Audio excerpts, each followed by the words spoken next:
Assalamualaikum warahmatullahi wabarakatuh. Kami kelompok 2 Makul Bahasa Inggris Prodi PKMI Universitas Islam Zainul Hasan Genggong. Di sini kami akan memenuhi syarat ujian UTS Universitas Islam Zainul Hasan Genggong. Bismillahirrahmanirrahim. Assalamualaikum warahmatullahi wabarakatuh. Saya Muhammad Aminullah dari kelompok 3 ingin melanjutkan pembahasan tentang sejarah bahasa Indonesia. Sejarah perkembangan bahasa Indonesia. Bahasa Melayu adalah bahasa kebanggaan Brunei, Indonesia, Malaysia, dan Singapura. Bahasa Indonesia yang berkedudukan sebagai bahasa kebangsaan dan bahasa resmi negara Republik Indonesia merupakan sebuah dialek bahasa Melayu yang pokoknya dari bahasa Melayu Riau, bahasa Melayu di daerah Jambi di tepi sungai Batanghari yang pada pertengahan abad ke-7 ditaklukkan oleh Kerajaan Sriwijaya. Selama 4 abad kerajaan ini berkuasa di daerah Sumatera Selatan bagian timur dan di bawah perintah raja-raja dan bukan saja menjadi pusat politik di Asia Tenggara, melainkan juga menjadi pusat ilmu pengetahuan. Demikian tanggal 28 Oktober merupakan hari yang amat penting, merupakan hari pengangkatan atau perobatan bahasa Indonesia sebagai bahasa persatuan atau sebagian bahasa nasional. Pengakuan dan pernyataan yang diikrarkan pada tanggal 28 Oktober 1928 itu tidak akan ada artinya tanpa diuji usaha untuk mengembangkan bahasa Indonesia, meningkatkan kemampuan bahasa Indonesia sebagai bahasa nasional. Kemudian setelah proklamasi kemerdekaan pada tahun 1945, bahasa Indonesia semakin mantap kedudukannya. Perkembangannya yang juga cukup pesat sehari sesudah proklamasi kemerdekaan pada tanggal 18 Agustus diterapkan Undang-Undang Dasar 1945 yang di dalamnya terdapat pasal yaitu pasal 36 yang menyatakan bahwa bahasa negara lain bahasa Indonesia. Dengan demikian, selain berkedudukan sebagai bahasa negara juga, bahasa Indonesia dipakai dalam semua urusan yang berkaitan dengan pemerintahan dan negara. Kemudian dalam era globalisasi sekarang ini, bahasa Indonesia mendapat saingan berat dari bahasa Inggris karena semakin banyak orang Indonesia yang belajar dan menguasai bahasa Inggris. Hal ini tentu saja merupakan hal yang positif dalam rangka mengembangkan ilmu dan teknologi. Akan tetapi ada gejala semakin mengecilnya perhatian orang terhadap bahasa Indonesia. Tampaknya orang lebih bangga memakai bahasa Inggris daripada bahasa Indonesia. Bahasa Indonesia yang dipakai juga banyak dicampur dengan bahasa Inggris. Kekurangan kepedulian terhadap bahasa Indonesia akan menjadi tantangan yang berat dalam pengembangan bahasa Indonesia.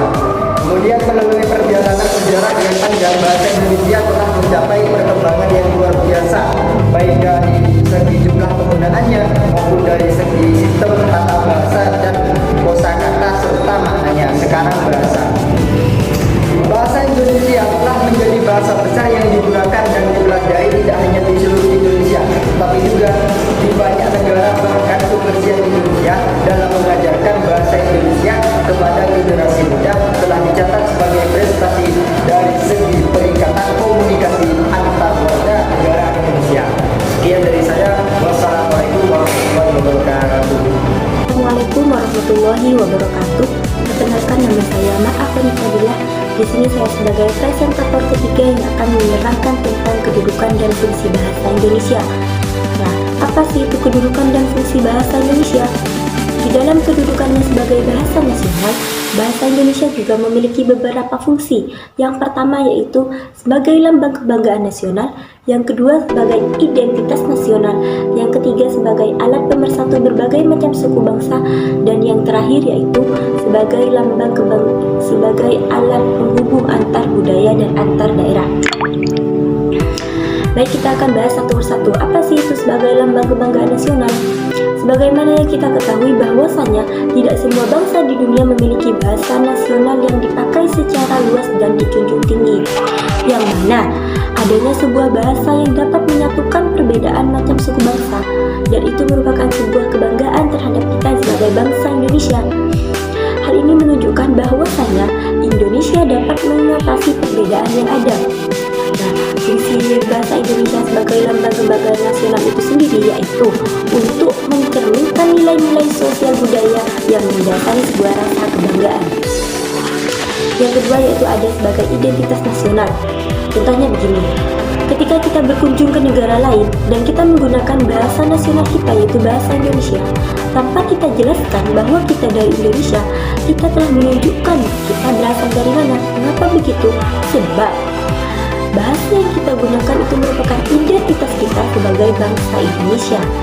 Yang ketiga yaitu sebagai alat nomor satu berbagai macam suku bangsa, yaitu dengan adanya sebuah bahasa Indonesia sebagai bahasa nasional yang diakui oleh seluruh macam suku bangsa yang berbeda-beda, itu dapat menghindari perpecahan yang ada, sebab bahasa Indonesia telah dikenal luas oleh masyarakat.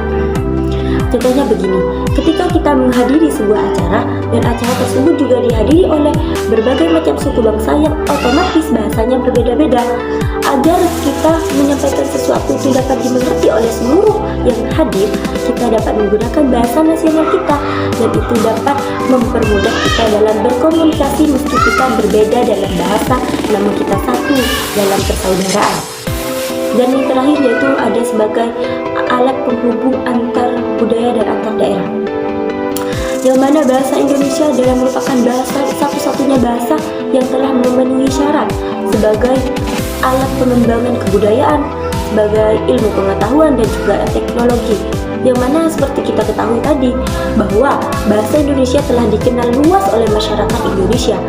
Jadi kaitannya adalah bahasa Indonesia merupakan alat yang memungkinkan membina dan mengembangkan kebudayaan Indonesia yang membedakannya dengan negara maupun daerah yang lainnya.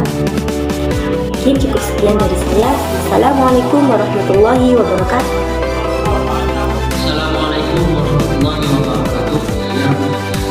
Saya dari Bapak dalam bahasa Indonesia. Di sini saya akan menjelaskan tentang peresmian nama bahasa Indonesia. Bahasa Indonesia dengan perlahan-lahan tetapi pasti berkembang dan tumbuh terus pada waktu akhir ini berubahnya menjadi demikian pesat sehingga bahasa ini telah menjelma menjadi bahasa modern yang kaya akan kosakata dan mantap dalam bertutur. 1. Kelahiran bahasa Indonesia secara fonetis. Bahasa Melayu yang semakin lama semakin kaya dengan adanya pengaruh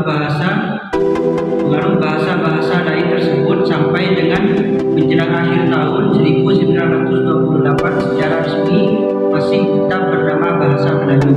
Walau dilihat dari segi fungsinya sudah tidak lagi mencerminkan sebagai bahasa daerah atas kesadaran para pemuda yang tergabung dalam berbagai organisasi pemuda saat itu akan pentingnya bahasa sebagai alat pemersatu bangsa.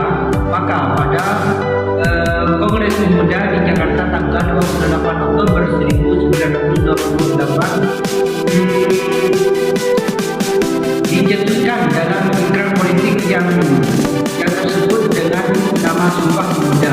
Bunyi ikrar tersebut adalah sebagai berikut. 1. Kami putra dan putri Indonesia mengaku bahasa yang satu, bahasa Indonesia. 2.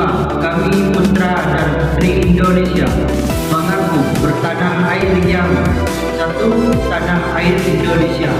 3. Kami putra dan putri Indonesia menjunjung bahasa persatuan bahasa Indonesia. Sejak ikrarnya Sumpah Pemuda tersebut berarti secara resmi bahasa Indonesia telah lahir. Namun demikian, karena kelahiran itu terwujud dalam rangka ikrar politik, maka kelahiran tersebut juga tersebut kelahiran politis. Secara formal, pemerintah yang berkuasa saat itu pemerintah Hindia atau Belanda tetap menyatakan bahwa bahasa yang dipakai oleh pribumi tersebut orang Indonesia pada saat itu adalah bahasa Melayu. Walau pemerintah Hindia Belanda belum mengakui bahasa Indonesia sebagai bahasa persatuan bagi rakyat Indonesia, namun dampaknya semakin terasa. Dampak tersebut berupa semakin menggebunya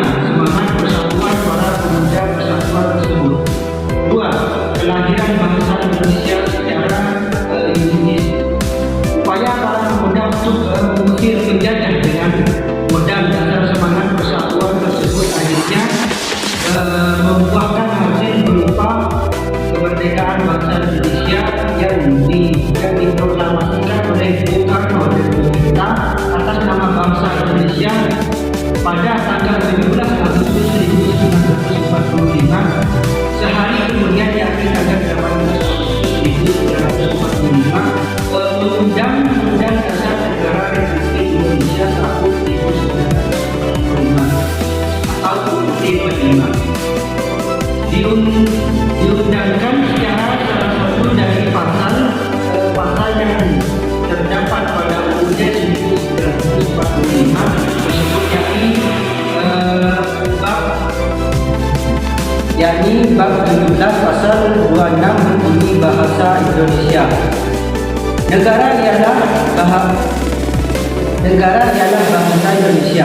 Dengan demikian berarti bahasa Indonesia secara resmi, secara yuridis, setelah sehari kemudian yakni tanggal 15 Agustus 1945, Undang-Undang Dasar Negara Republik Indonesia tahun 1945 atau UUD 45 diundangkan salah satu dari pasal-pasal yang terdapat pada UUD 1945 tersebut, yakni bab 17 pasal 36 berbunyi bahasa negara ialah bahasa Indonesia. Dengan demikian berarti bahasa Indonesia secara resmi, secara yuridis telah dinyatakan sebagai bahasa negara atau bahasa resmi.